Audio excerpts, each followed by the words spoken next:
Chapter 5, The Rise of Empires, question answers from grade 7, subject Social Science. The big questions. Question 1, what is an empire? Answer, an empire is a vast territory made up of many smaller kingdoms or regions, all ruled by a single powerful ruler called an emperor. The emperor holds supreme power and rules over these territories, sometimes allowing local rulers to manage their areas while paying tribute to the emperor. Question 2. How did empires rise and shape Indian civilization? Answer. Empires in India rose through conquest, strong leadership, access to resources, and trade. They shaped Indian civilization by bringing political unity, building roads and cities, supporting art and culture, improving trade, and spreading ideas like dharma and non-violence.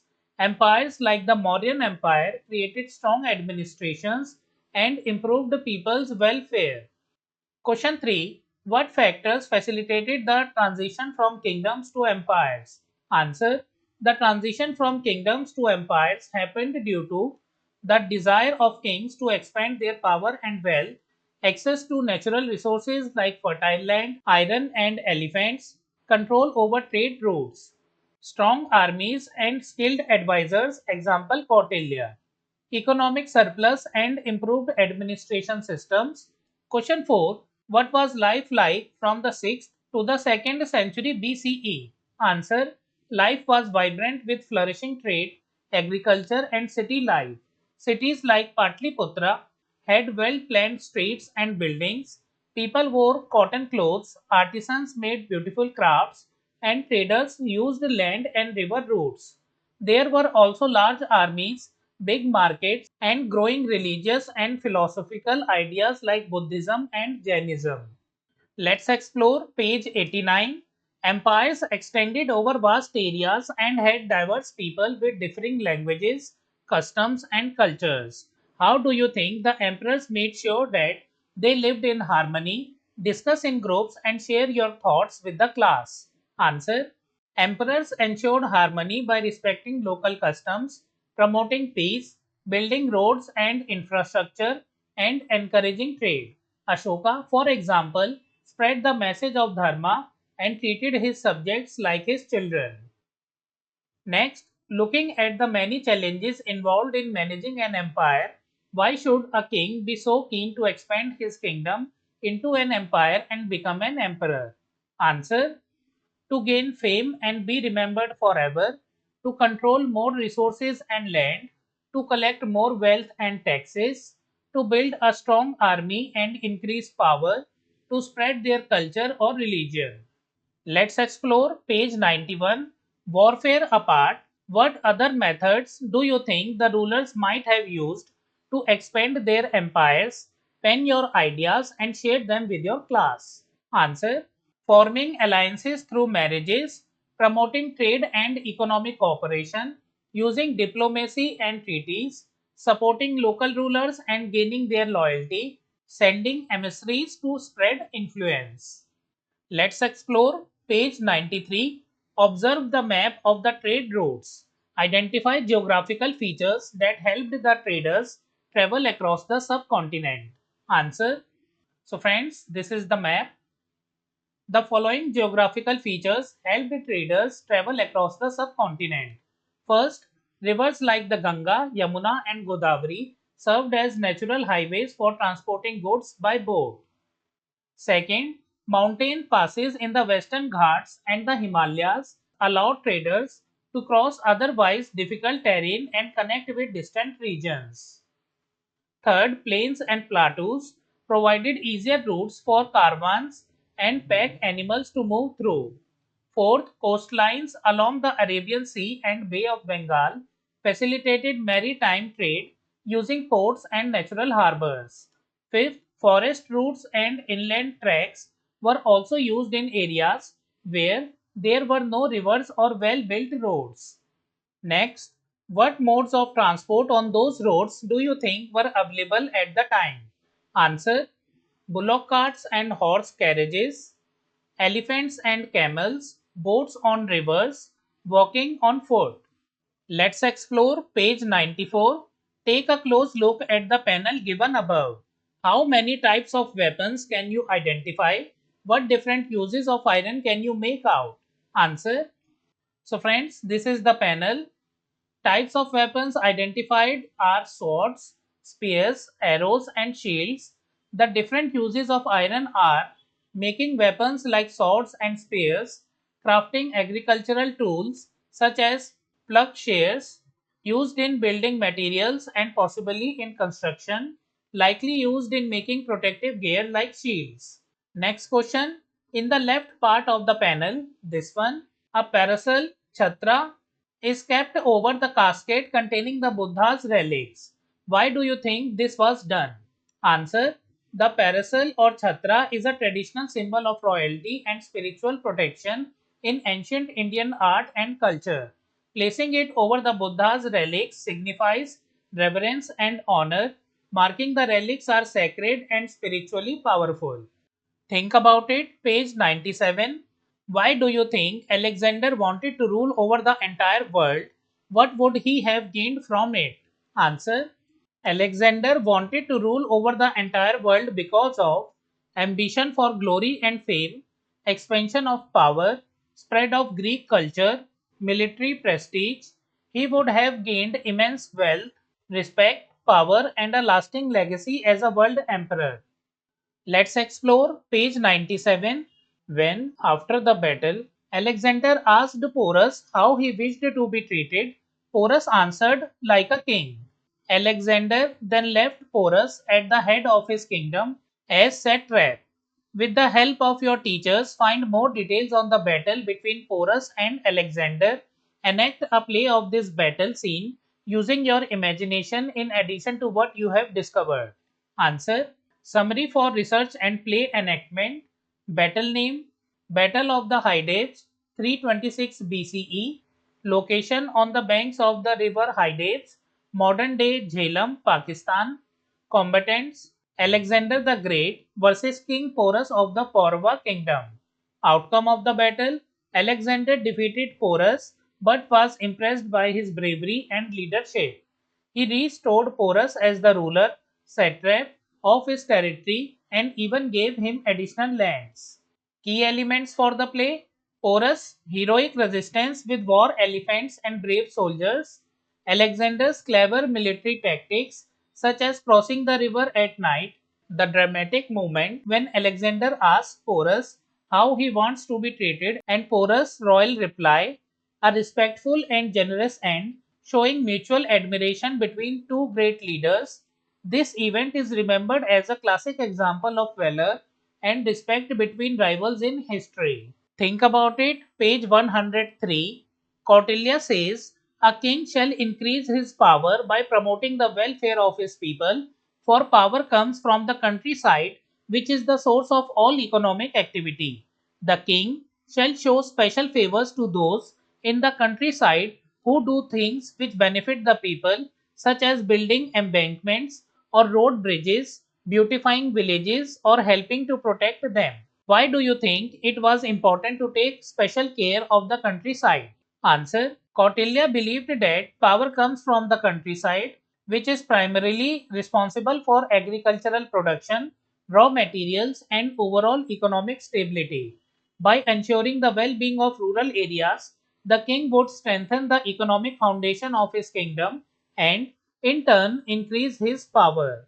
Let's explore page 103. Organize a group discussion in your class and compare the features of Kautilya's idea of an empire with a modern nation. Answer. Similarities. Importance of administration, justice, economy, people's welfare. Differences. Modern nations have democracy. People elect leaders. Ancient empires were ruled by kings, emperors. Think about it, page 104. Ashoka, in his edicts, tells the story of the Kalinga War. He could have chosen not to mention it and maintain his image as a peaceful, benevolent king for future generations. Why do you think he admitted to this destructive war? Answer. Ashoka admitted to the Kalinga War in his edicts because he deeply regretted the pain and suffering it caused, He wanted people to learn from his mistake and understand the importance of peace and kindness. By being honest about his change, he showed that even a powerful king could choose non-violence. Let's explore page 107. Ashoka details instructions on the conduct of his officials and mentions ways to ensure that they practiced fairness in one of his edicts. Read the translation below and share your thoughts on whether those ways would have been successful in helping manage his empire and how. So, friends, you can pause the video and read it. Now, let's see the answer. Ashoka wanted his officials to rule with kindness, fairness, and responsibility. He saw all people as his children and wanted them to be happy in this life and the next. He gave clear instructions: be fair and avoid being harsh or angry. Never imprison or torture anyone without a good reason. To ensure his rules were followed, he sent special officers to do regular checks every 5 years. This helped prevent misuse of power and promoted justice. These actions likely helped Ashoka manage his huge empire better by building trust and promoting peace and fairness throughout society. Let's explore page 109, wear the hat of a historian. Look carefully at the artifacts presented on the spread on the next page. What conclusions can you draw about people and life during the Mauryan era? Answer: by studying these artifacts, we can learn a lot about the people and culture of the Mauryan period. First, terracotta figurine of a dancing girl. This one. This suggests that music and dance were important forms of entertainment and cultural expression. People appreciated the arts and may have enjoyed performances in their daily lives. Second, terracotta figurine of a female deity. It shows that religion and worship of goddesses were a part of everyday life.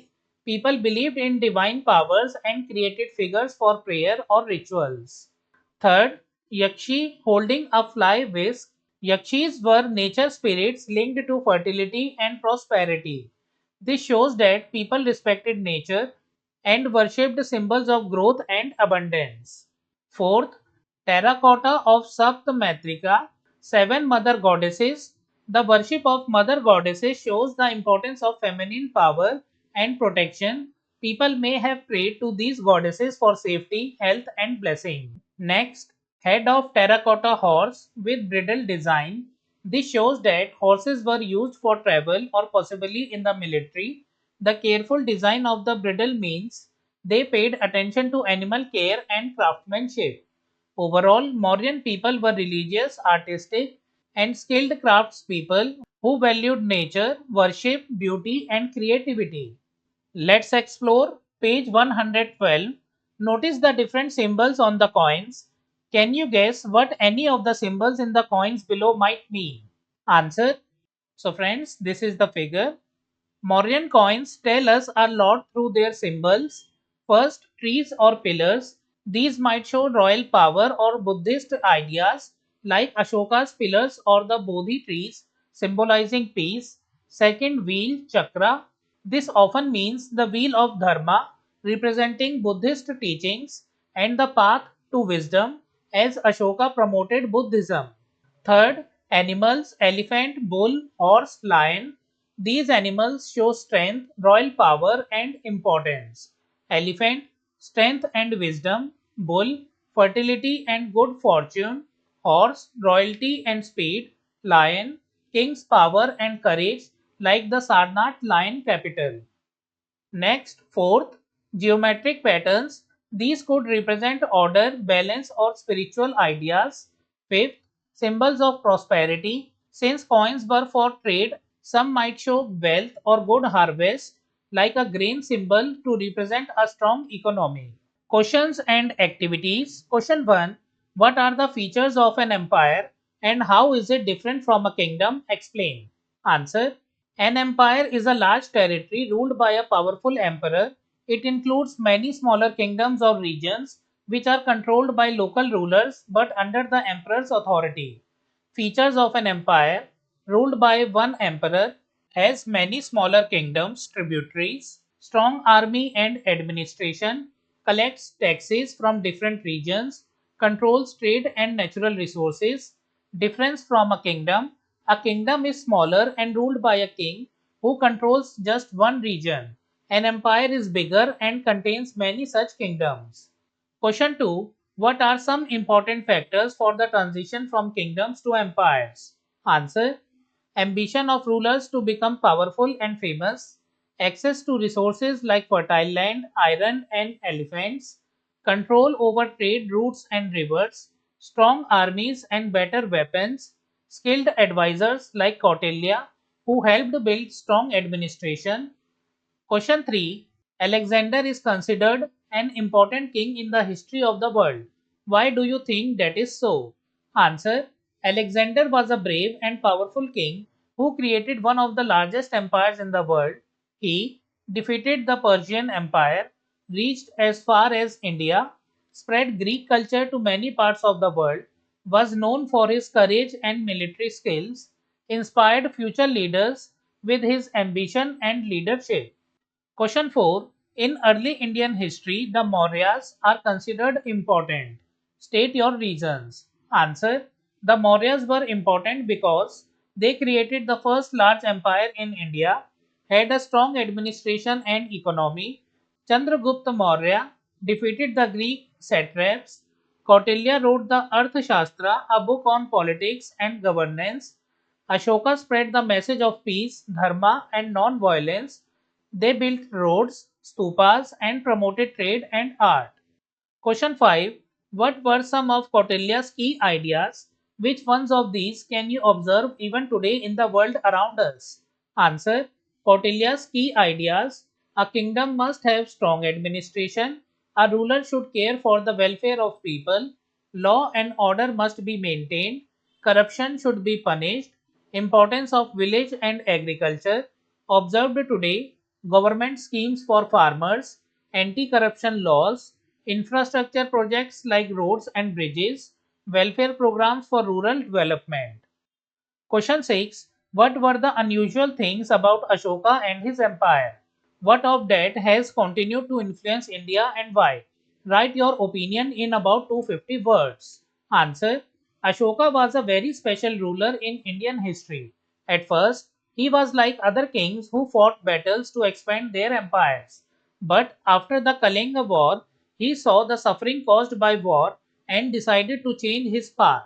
This was unusual because most kings in history became more violent after war. But Ashoka chose peace and non violence. He started following Buddhist teachings and spread the message of Dharma, moral living, across his empire. He treated all people like his children and cared for their happiness. He built hospitals, rest houses, wells, and planted trees along roads. He also sent messengers to other countries to share messages of peace. Ashoka's idea of ruling through kindness and fairness was very rare at that time. He engraved his ideas on pillars and rocks so that everyone could read them. He respected all religions and supported harmony among different groups. His thoughts continue to influence India even today. The lion capital of Sarnath is our national emblem, and the Ashoka Chakra is at the center of our national flag.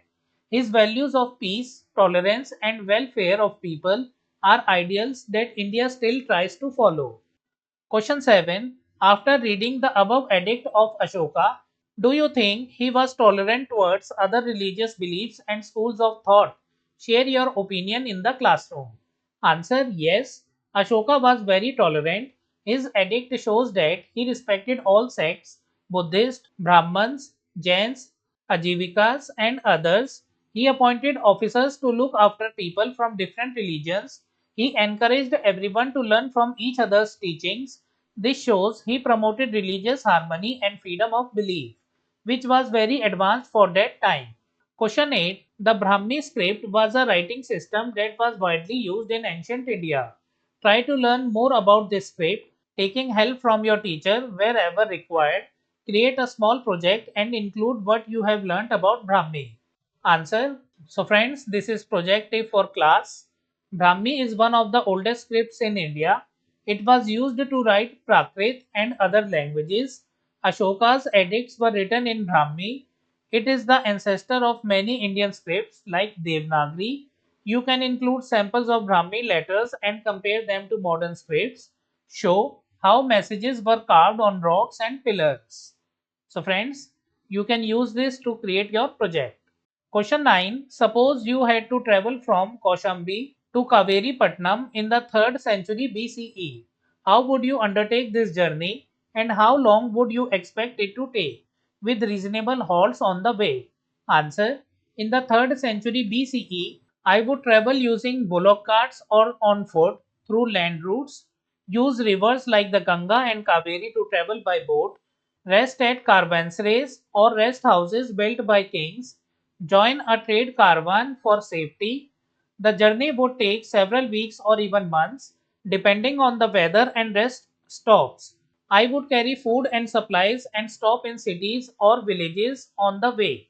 So, friends, we have completed all these question answers from chapter 5, The Rise of Empires. We have already studied short notes from this chapter. You can find the link in the description and on the screen. If you like the video, kindly like it and share it with your friends. Also subscribe to my channel. We will meet in the next video. Thank you for watching.